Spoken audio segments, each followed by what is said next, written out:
Hello and welcome to my next video. I decided to wear a headset because I have a noisy rooster outside, okay? So I'm trying to avoid that.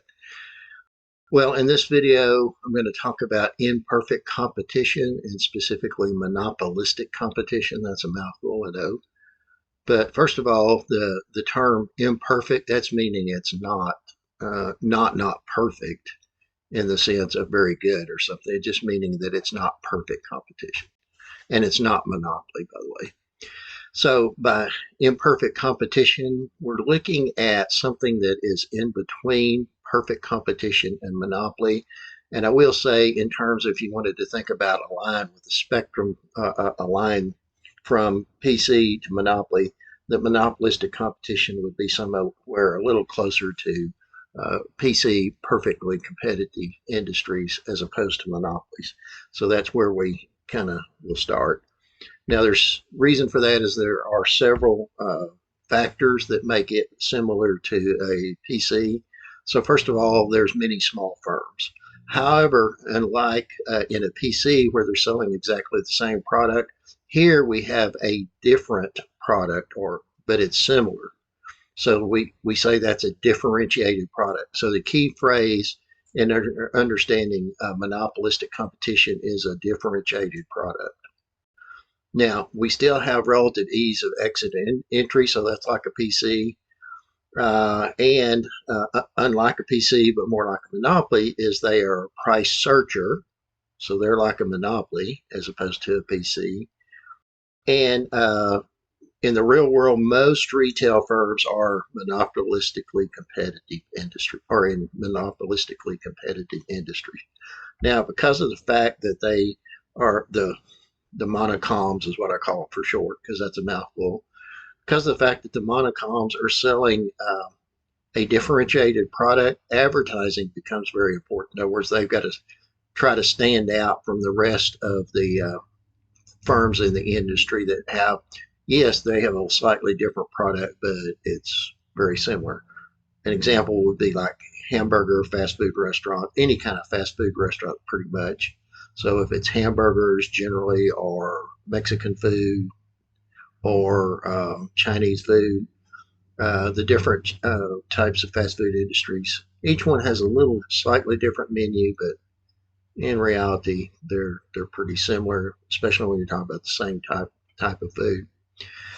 So, since though that product is differentiated somewhat, again, they're similar products that other firms have, but it's slightly different. So yeah, a Big Mac is different than a Whopper. Not a whole lot of different, but a little different. So that fact means that the demand curve that firms in monocoms have a negative slope. In other words, they're seeing the demand curve for their particular differentiated product. However, again, because there are similar firms, there are a lot of firms similar, the demand curve would tend to be flatter or more elastic than a monopolist. So similarities, differences there. Now, something that's true of all markets, at least when we can determine what it is that profit maximization would occur at the point where marginal revenue equals marginal cost. That's just a given. That's profit maximization or loss minimization. So let's go through and look at some examples of monocoms and whether they're earning an economic profit or zero economic profits or maybe economic losses in the short run. So here is just an example, hypothetical example. Marginal revenue is this curve here. The demand curve, which is average revenue, is this curve here. And so this is marginal cost, this U-shaped one, the one that's almost a perfect U-shape. So marginal revenue equals marginal cost occurs right at this very point here. And then at that point, it determines the quantity. It looks like maybe that's about 90 or maybe 92, 93. And that determines the quantity. This is just like a monopoly. But the quantity is only determined by that intersection, the price, you look up at what the market will bear. In other words, you look up at the demand curve, and according to this demand curve, the monopolistically competitive firm can charge $13. Now, to get total cost, we're going to look at average variable cost and multiply it by the quantity. So that's that same quantity. This upper less U-shaped, still U-shaped curve is the average total cost curve. So at that quantity, it looks like average total cost is a tad over $9, roughly $9. So total cost would be $9 times the 92 or whatever the quantity is. And so that would be this region here that's not shaded. So the difference in total revenue, which would be this larger rectangle, minus total cost, the smaller rectangle that's not shaded. The difference is the shaded portion, that would be economic profits. So in this example, this is in the short run, the monocom is earning economic profits. However, just as the case with a PC, because there's still ease of entry and exit, if I can get my cursor to work the right way, this is not a long run equilibrium position, because if there's economic profits to be had, those other firms that have a similar product, yeah, it's differentiated a little, but if McDonald's comes out with a new hamburger, guess what? Very quickly, there's going to be very similar hamburgers at Whataburger, Burger King, Wendy's, et cetera, et cetera. So that long run competition will drive down profits because the individual demand curve will shift as other firms come up with similar products. And so here's an example of a monopolistically competitive firm that's earning zero economic profits, because marginal revenue equals marginal cost. The quantity here looks like it's about 60. The price is a tad over $11. But at that point, that's where the average total cost curve also is. It's just tangent to the demand curve here. And so total revenue, total cost are the same. This is zero economic profits. Now recall, a zero economic profit doesn't mean that there are zero accounting profits. The firm is still earning their opportunity cost. What I mean by that is they're earning above their accounting cost by whatever their opportunity costs of staying in business are.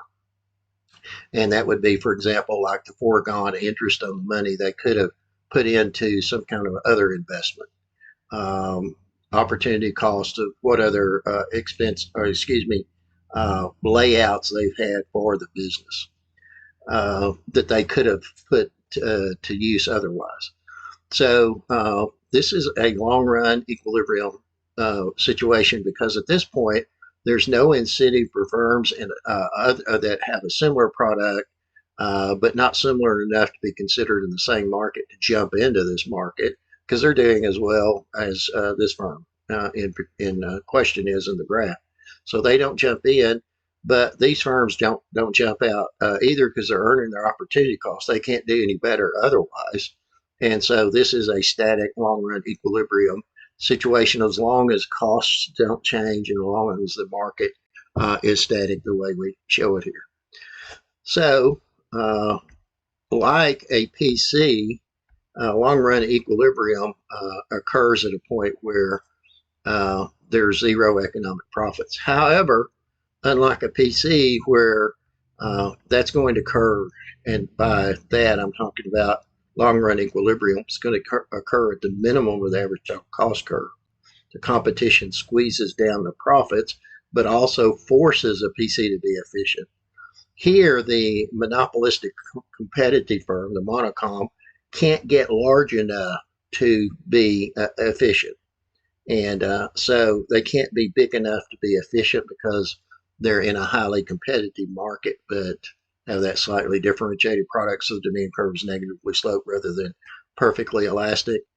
And so monopolistically competitive firms are not productively or technically efficient. They are also not allocatively efficient because price is greater than the marginal cost, that's just like a monopoly. So monocoms are not efficient.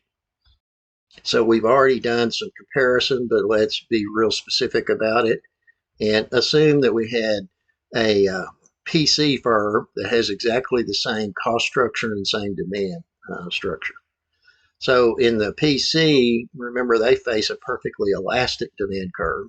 And recall, as I've already said, that in the long run, there's going to be zero economic profits, but it's also going to occur at the point where the marginal revenue equals marginal cost is equal to the minimum of average total cost, or is equal to average total cost, because that's going to be the minimum. All those things that we talked about back in the PC. And so this would be the quantity. Somewhere we're looking at probably 168 or so. And again, we could add zeros to whatever we needed there. And the equilibrium price would be $8. That's compared to the Monocom that would produce 60 units and sell it at a higher price. So again, inefficient. They don't sell as much and they charge a higher price. So let's now complete the comparison, go to monopolies. So the only really difference in a monopoly and a monopolistically competitive environment in the long run is the fact that monopolies can earn economic profits in the long run because there's not that ease of exit and entry. There's some reason that there is only one firm.